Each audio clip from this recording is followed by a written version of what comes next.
Je travaille là, dans cette boîte. Je suis italien, vous voyez, il y a le drapeau. La boîte, c'est FedEx. Je vous présente mon camion. C'est un Actros 420 chevaux. Et bonjour les amis, pour ce premier interview d'Histoire de Leader, on se retrouve en direct d'un camion. Interview particulier et spécial aujourd'hui. Parce que c'est mon père que j'interviewe. Et je vais vous raconter tout ça. Massimo, Oui, est-ce que tu peux te présenter? oui. Je m'appelle Massimo, il vous l'a dit, Massimo en italien. Lui, je suis le père de celui qui est en train de filmer. Il va me poser des questions, on verra bien. De toute façon, on est là pour s'amuser, pour rigoler et passer une bonne soirée. J'ai décidé cette année 2024 de me lancer dans des interviews. C'est une chaîne que je vais lancer qui s'appelle Histoire de Leader. Est-ce que tu sais ce que c'est un leader? Oui, le leader, c'est celui qui amène un groupe. C'est le chef. C'est exactement ça. Et en fait, c'était important pour moi de commencer mon premier interview par toi, parce que c'est toi mon leader. Ah d'accord.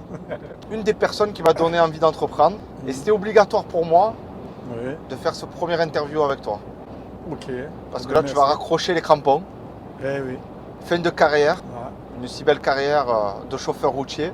Tu as donné ton nom, ton prénom, mais est-ce que Oui. tu peux préciser ton âge, ton Ben, origine, d'où tu viens? Bon, c'est simple. Je viens de Ferrara, en Italie, donc je suis italien. J'ai 70 ans passés. Ça fait 41 ans que je travaille dans cette entreprise. D'abord, c'était TAT, après TAT Express, après FedEx. Et avant d'être chauffeur routier, tu faisais quoi? J'étais soudeur. J'ai travaillé au début chez Lingua, à Berne. Après, je suis passé à Angelier. Après, j'ai travaillé à la CETIP en tant que soudeur aussi. Et après, j'ai laissé tomber. Je suis allé faire les marchés ambulants. J'ai travaillé avec Tata et Maman au Texan, un magasin qu'il y avait dans Berne. Un jour, j'ai tout plaqué. Je me suis fait une photo. Même, je me rappellerai toujours. J'ai dit à maman, on va faire une photo. Et la photo, ça va être la moitié habillé comme j'étais habillé quand j'ai travaillé dans les soudures, dans les chaussures de sécurité, le bleu. Mais j'avais tout coupé en moitié. Et l'autre moitié, j'étais en slip. En attendant de m'habiller pour le travail que j'allais faire. Et après, bon, j'ai connu quelqu'un qui m'a dit, écoute, si tu veux, moi je laisse tomber les marchés parce que ça ne donne pas grand-chose. Et un jour, il m'appelle et me dit, écoute Massimo, si tu veux venir travailler à TAT, il cherche un chauffeur la nuit. Et depuis, je suis là. La nuit, c'est déjà plus tranquille, c'est mieux payé.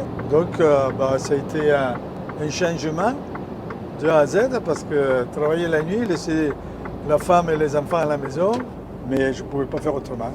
Et quand j'ai quitté le marché, j'étais au chômage. Et là, il fallait trouver quelque chose.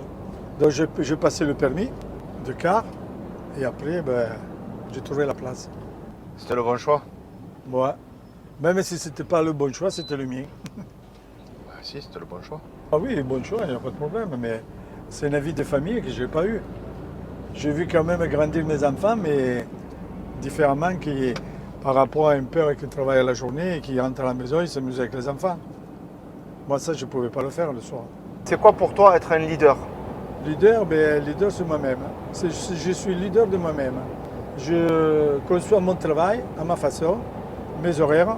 Je dois respecter les amplitudes, mais c'est moi qui dis, par exemple, là, je vais m'arrêter dans un quart d'heure pour prendre une pause. Ce n'est pas la boîte qui me dit, à telle heure, tu t'arrêtes.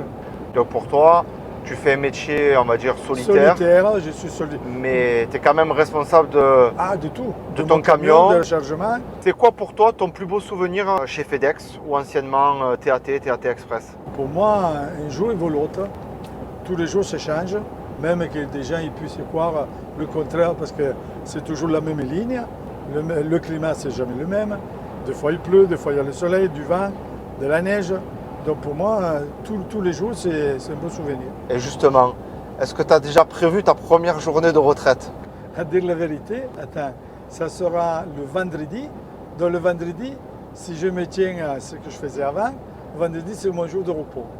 Après, il y a le week-end et à partir du lundi, là, je pourrais dire que je suis à la retraite. Donc, le lundi, alors pardon, je te coupe, le lundi 3 juin, Est-ce que tu as déjà prévu quelque chose ou pas? Ben, je vais à l'hangar à travailler parce que j'ai passé la machine, la débroussailleuse à Hervé pour pour me changer une pièce ou deux. Et dès qu'elle est prête, je vais là-bas et je vais travailler autour de l'hangar, couper l'herbe. Bon, c'est sûr qu'après, il y aura autre chose à faire. Hein. Maman, ils vont m'embrigader avec elle à faire des randonnées, tout ça. Est-ce que tu peux me raconter ta pire nuit en camion? J'ai vécu des moments difficiles, des nuits difficiles, mais j'ai appris à les maîtriser. Et j'étais tranquille, dans le sens que même s'il fallait que je reste dans le camion une nuit ou deux, j'avais de quoi boire et manger. La neige, ça ne me fait pas peur.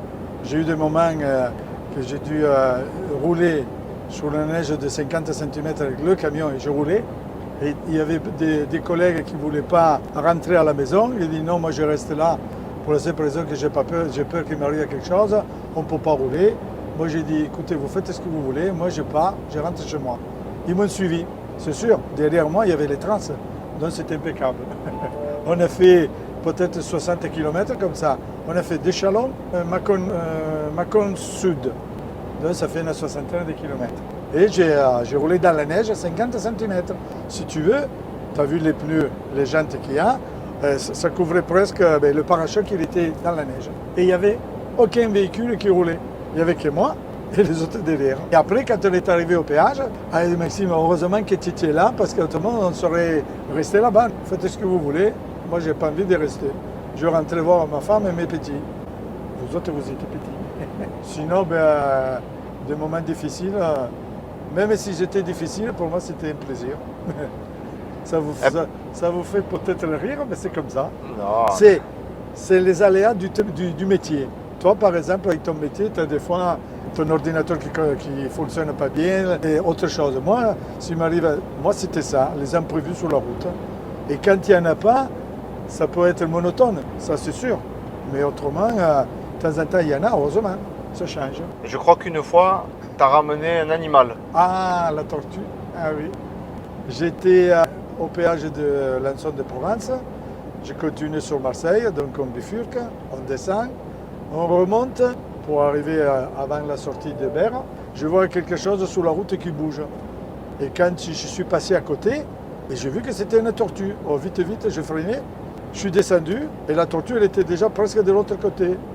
Il y avait des camions derrière moi. J'ai fait des signes, donc ils ont compris qu'il y avait un petit problème. Le de là, il ne se doutait pas que c'était une tortue, hein, mais ça fait rien, heureusement. Et j'ai récupéré la tortue. Maintenant, elle est à la maison. Et aujourd'hui, je crois qu'elle va pondre des œufs parce que je l'ai vu gratter. Ah, Ah, peut-être bientôt, on aura des petites tortues. tu nous diras ça alors. Vas-y, avance. J'arrive de Marseille. Tu peux vérifier la cargaison, s'il te plaît? Oui. Et là, qu'est-ce qu'on fait là? On attend le collègue? Là, on attend l'Aurélie. Il y a un autre camion qui va arriver de Lyon. On échange la remorque et puis après, lui, il prend la mienne, moi, je prends la sienne. Et moi, je redescends. Et lui, ciao, che si visto, c'est visto. Et qui se viste, exact.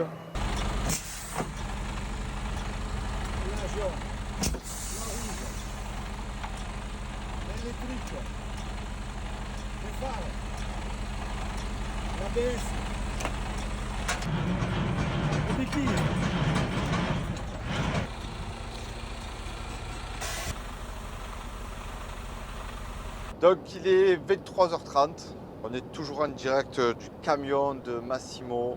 Je me souviens quand j'étais petit, que je venais avec toi de nuit aussi. Oui. Tu avais un camion avec une boîte de vitesse. Tu préférais conduire un camion boîte manuelle d'avant ou tu préfères ton camion là avec une boîte auto?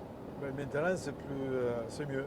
C'est mieux? C'est mieux, mais pour moi, que je suis professionnel de la route, depuis des années, ça me fait plaisir de conduire un camion où il y a tout automatique.